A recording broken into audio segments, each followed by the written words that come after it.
मैं भी गीत सुना सकता हूँ शबनम के अभिनंदन के, लेकिन सब घूमिए फिरिए मत।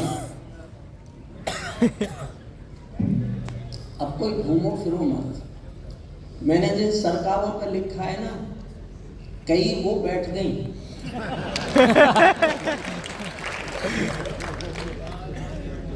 आदरणीय आप भी बैठ गए। हे आर्यपुत्रो,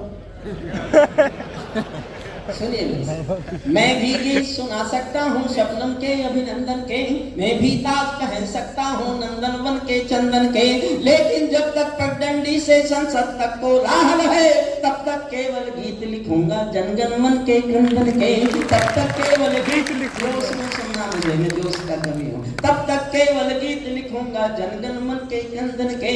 जब पंछी के पंखों पर हो पहरे बम के गोली के, जब पिंजरे में कैद पड़े हो कोयल की बोली के, जब धरती के दामन पर हो दाग लहू की होली के, कोई कैसे गीत सुना दे बिलिया कुमकुम रोली के, कोई कैसे गीत सुना दे बिलिया कुमकुम रोली के। मैं झोपड़ियों का चारा हूँ, आंसू गाने आया हूँ। मैं किसान का बेटा हूँ, झोपड़ी में पैदा हुआ। झोपड़ी के आंसू की वेदना, वेदना की त्रासदी, और त्रासदी की विसर्जती में 51-52 साल से गा रहा हूँ। और मैं किसान का बेटा हूं।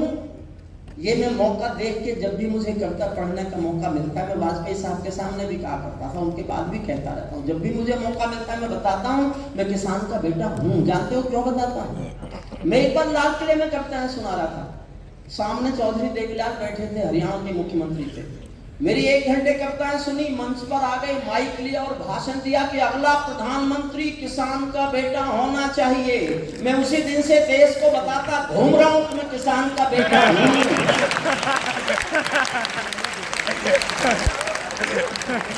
लेकिन मुझे बताया गया कि पहले चाय वाले का नंबर है। तो मैंने अगले को पीछे कर लिया वेटिंग लिस्ट में, और अगली बात समझ में आए तो इतनी तालियां उठाना कि पता चले कि यहाँ कुछ हो रहा है।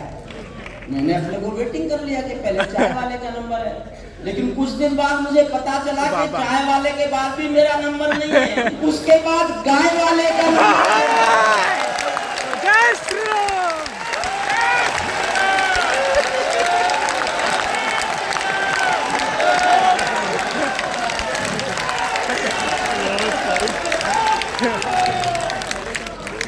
देखिए, मैं आप कविता सुनाता हूं। मन से सुनिए, मैं एक कविता का केवल एक छंद पहला और एक छंद आखिरी सुना रहा। मैं श्रद्धेय मुख्यमंत्री जी के समय का जानता हूं कि व्यवस्था है, हालांकि मैं ऐसा कर सकता हूं कि वो जाना भूल जाए। मैं इससे ज्यादा क्या कहूं, जब मैंने वहां पहुंचा दिया।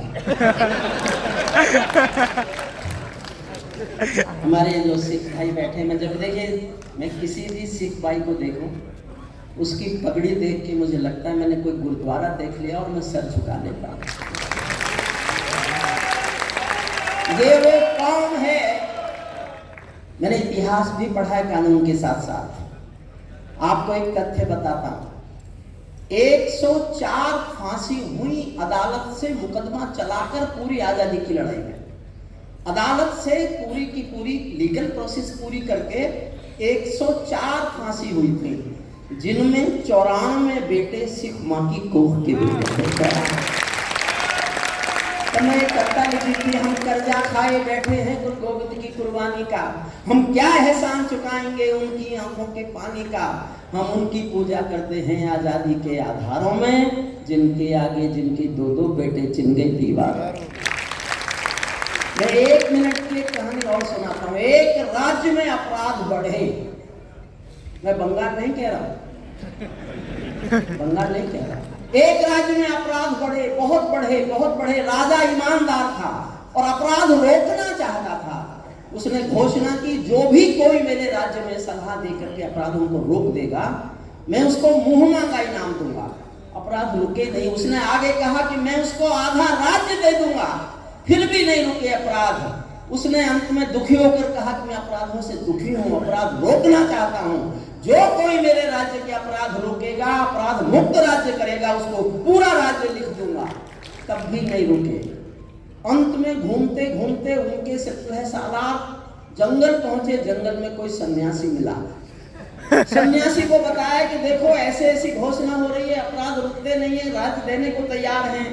सन्यासी बोला कि राजा क्या कहना मानेगा? लोगों ने कहा बिल्कुल मानेगा। तो सन्यासी राज्य में आ गए और महाराजा महाराजा से कहा कि मैं जो फैसला दूंगा अगर वो सुनाओगे तो मैं तुम्हारे राज्य को अपराध विहीन कर सकता हूं। राजा दुखी था और चाहता था कि अपराध विहीन राज्य हो जाए। तो उसने कहा जो फैसला सुनाओगे मान लूंगा। तो उसने कहा शिकायतें मंगाओ। शिकायतें आनी शुरू हो गई। जनता की क्या शिकायतें हैं? शिकायतों से एक टोकरा भर गया, दो दूसरा टोकरा भर गया, तीसरा टोकरा भर गया, 4-5 टोकरे भर गए शिकायतों से। सन्यासी ने कहा पहली शिकायत उठाओ। टोकरे से पहली शिकायत उठाई गई। एक गरीब महिला ने शिकायत की थी कि राजा का बेटा मेरी जवान बेटी के साथ बदतमीजी करता है, छेड़ता है। सन्यासी ने राजा से कहा अपनी बात याद है ना? राजा ने कहा हाँ याद है। तो उसने कहा कल 12 बजे अपने बेटे को चौराहे पर फांसी दे दो। राजा संकोच में आ गया। उसने कहा मैंने वचन लिया था आपसे कि आप ये काम करोगे। राजा मजबूर था। उसने अगले दिन 12 बजे अपने बेटे को फांसी दे दी और दुखी मन से बोला दूसरी शिकायत निकालो। सन्यासी ने कहा अब कोई शिकायत निकालने की जरूरत नहीं है, सारी शिकायतों पर मिट्टी का तेल छिड़क कर आग लगा दो। जिस राज्य को पता चलेगा कि राजा का बेटा लड़की को छेड़ने पर फांसी पर चढ़ जाता है, उस राज्य में किसी का अपराध करने का साहस नहीं हो सकता। और मेरा दृढ़ मत है जब तक कोई सन्यासी हिंदुस्तान के इस पूरे सिंहासन को नहीं संभालेगा, हिंदुस्तान विश्व गुरु होने के अपनी बड़ी को प्राप्त नहीं कर सकता। मैं एक कविता सुनाता, मन से सुनिए।